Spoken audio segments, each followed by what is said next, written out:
Today I'll be continuing on my journey through race cars. Don't go away.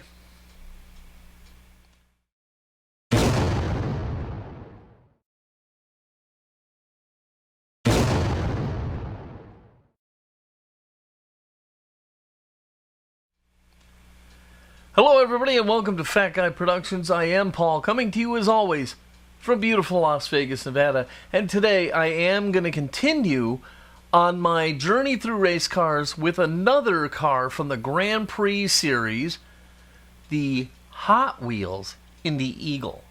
It's going to be a lot of fun and it's going to be different than anything I've ever done. Let's get right to it.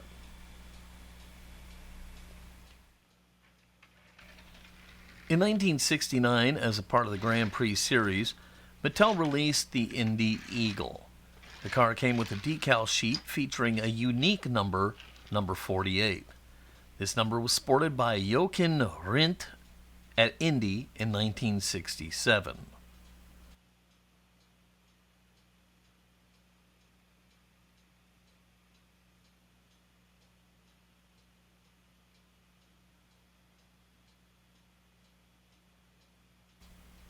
Mattel sponsored a banquet dinner at the 1969 New York Toy Fair and gave exclusive chrome-plated cars from the Grand Prix series to the guests as both a thank you and a great way to introduce the collection.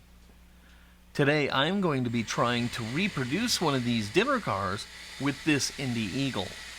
This will prove to be a taller order than I imagined, but what the hell, I'm not one to shy away from a challenge.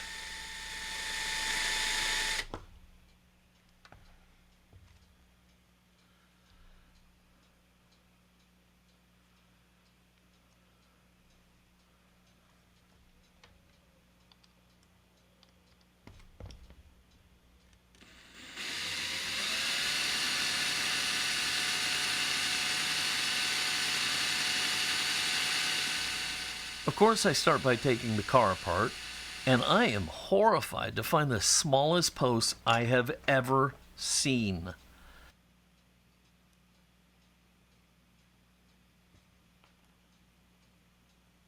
Undaunted, I press forward, and into the warm liquid goo it goes.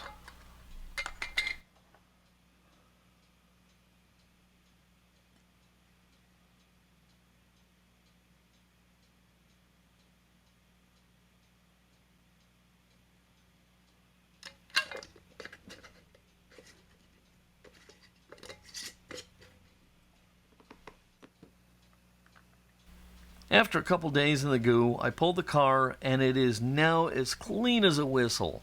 So I run it to the sink for a wash and a scrub.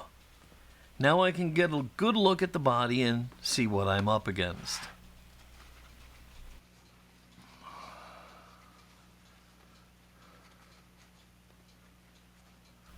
I will, as always, brush the car with a brass bristle brush, and despite the body not being in terrible condition, I decide to run it through the zinc plating bath, as I do plan to polish this car to an almost chrome-like shine.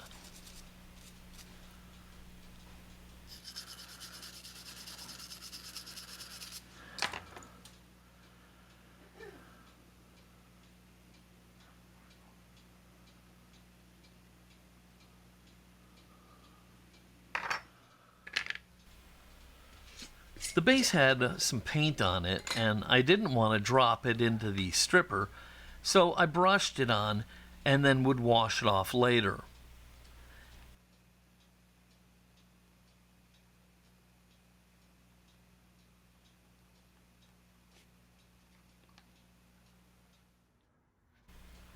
I first run the body and the base through the electro polishing, and then it's over to the zinc. After that, it's all about flitz polish and my rotary tool.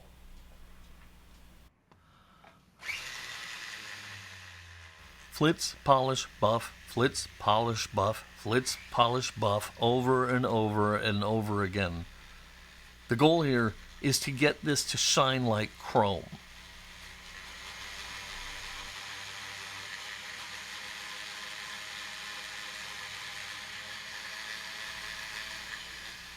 I have to say, the Flitz is doing a great job, and this thing is really shining like a penny, but I just really am not satisfied yet.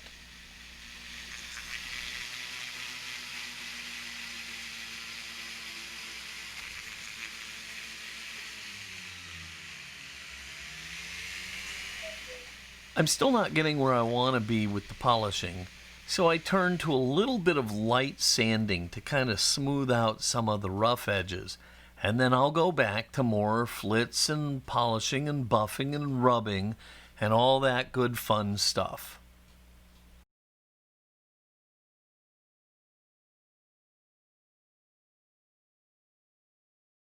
I am still not getting the shine I want. It's good, but it's not great. Important life lesson here. Know when to quit. Push too far and you'll push it all right over the cliff. And that's what I'm about to do here.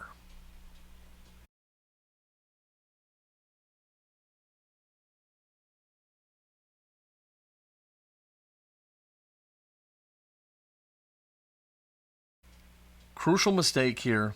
I decided to try something I wasn't prepared for and hadn't yet tried. Nickel plating. To my understanding, to nickel plate over zinc, you need a copper base. So I did some research and tried my hand at copper plating. Apparently this process is very corrosive, and I must have used far too much power because in a very, very short time, I dissolved a lot of the car away.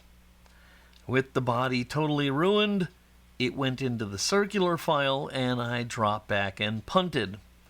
Fortunately, I already had another Indy Eagle apart, so I dug through my stuff, pulled the body out, and I started back at 0.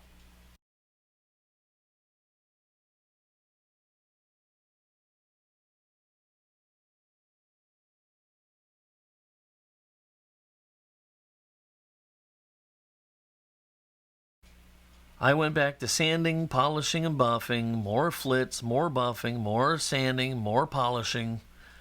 And once I got the car back to where I had been, I decided to call it good.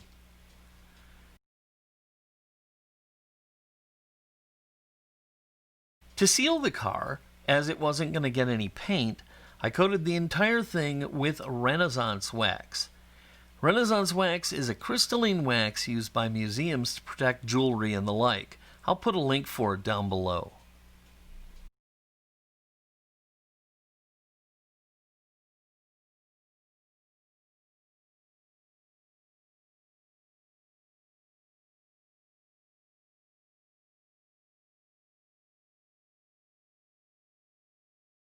With the body as shiny as I could get it without a trip to the chrome shop, I decided to press on.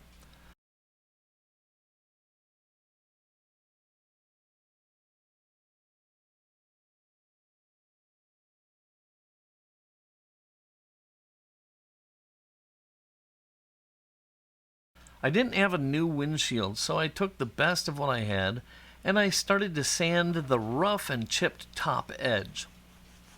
Once that was smoothed out, the glass went for a bath, of course, in gauzy, and then it dried in the onion saver.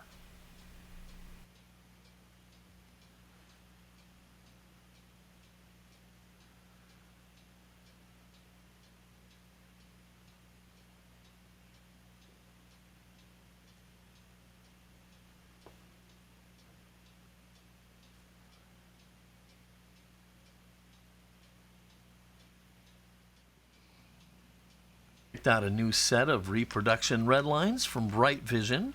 I'll put a link for them down below as well. And then I pop them onto the base. To put them on, I press them on lightly, and then I seat them using the alignment tool to support the axle and for spacing. With the wheels in place, they get a quick straightening, and now we can go ahead and start to wrap this build up.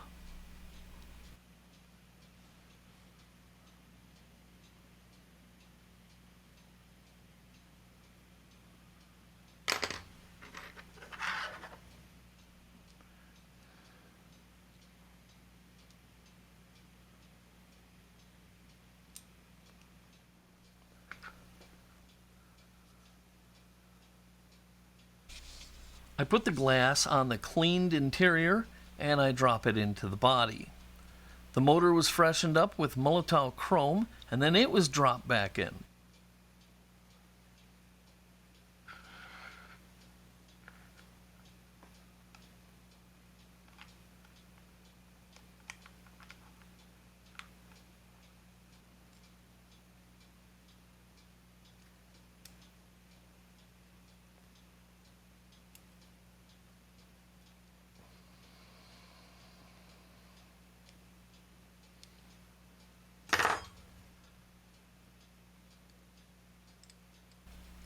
Now I can put the base back on and lock it all down with button head screws. Yes, I did remember to drill out the very, very thin posts. It was nerve-wracking, but I did it and it came out great.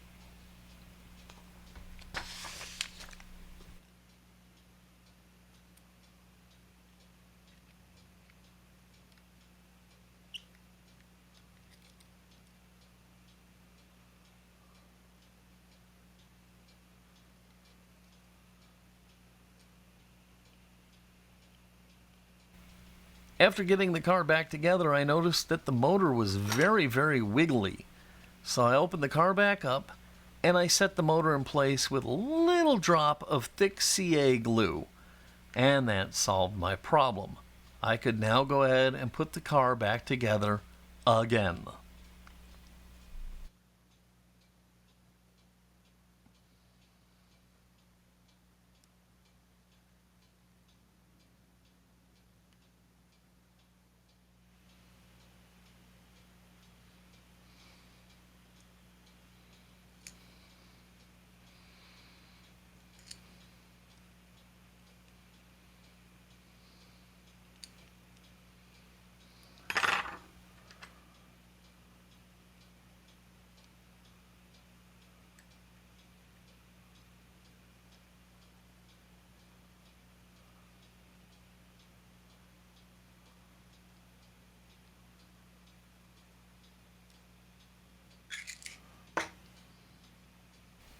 As this was really just my own version of the car, I just used a couple of numbers that I had laying around and a couple of Hot Wheels decals.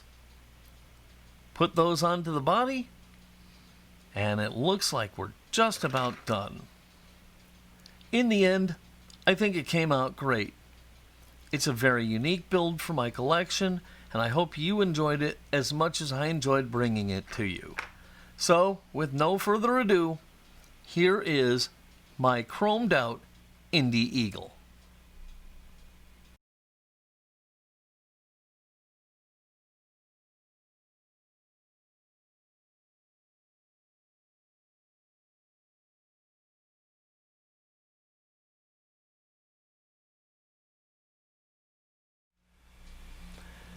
Well, there you have it, my Indy Eagle in what could be the closest thing I could get to a chrome finish.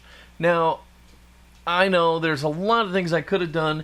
I could still try to figure out how to nickel plate this because I think the nickel would shine up better than the zinc here.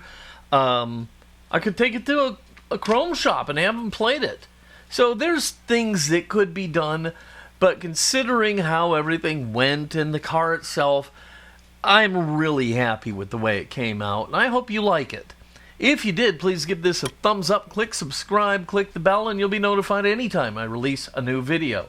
If you have any questions or comments, leave them down below. I read everything you guys post. Alright, I'm going to go ahead and get out of here. I hope you have an amazing, super, fast, shiny, spectacular, wonderful day. Until next time, this is Paul from Fat Guy Productions, saying be good.